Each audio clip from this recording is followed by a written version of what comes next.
আপনার কি মনে হয় যে একটা জাতীয় নির্বাচন পূর্ববর্তী, নির্বাচন পরবর্তী ইলেক্টেড গভর্নমেন্ট ফরমেশন সহ্য করার মতো অবস্থা বাংলাদেশের আছে?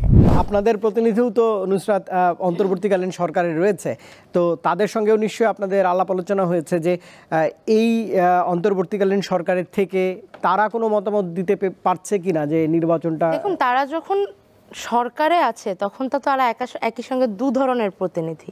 তারা সরকারে আমাদের প্রতিনিধি যেমন, ঠিক তেমনি আমাদের মাঝে তাদের প্রতিনিধিও তেমন।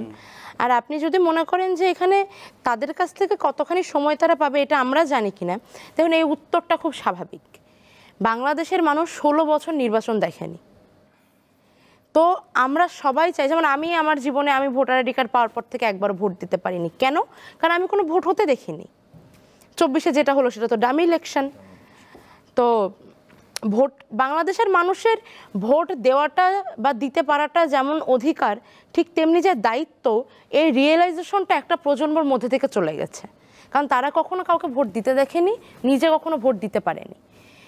এই অবস্থাতে আসলে আপনার কি মনে হয় যে একটা জাতীয় নির্বাচন পূর্ববর্তী, নির্বাচন পরবর্তী ইলেক্টেড গভর্নমেন্ট ফরমেশন সহ্য করার মতো অবস্থা বাংলাদেশের আছে?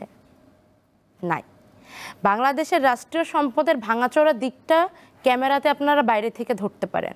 একটা বিল্ডিং ভাঙলে সেটা দেখা যায়, কিন্তু সিস্টেমটা ভাঙলে সেটা দেখবেন কিভাবে? এজন্য আমার মনে হয় যেহেতু অন্তর্বর্তীকালীন সরকার হয়েছে, তারা খুব দ্রুতই, আমি আশা করি তারা খুব দ্রুত এবং অবশ্যই জনগণের সহায়তায় এই সিস্টেমের ভাঙাচোরা জায়গাগুলো মেরামত করবেন এবং অতি দ্রুত বাংলাদেশের মানুষকে ভোট দেওয়ার সুযোগ করে দেবেন। এবং লুথর ভাই যেটা বললাম, আমি খুবই একমত। যেহেতু অনেক বছর ভোট হয়নি বাংলাদেশে, মানুষ হয়তো খুব দ্রুতই চাইবে যে একটা ভোট হোক।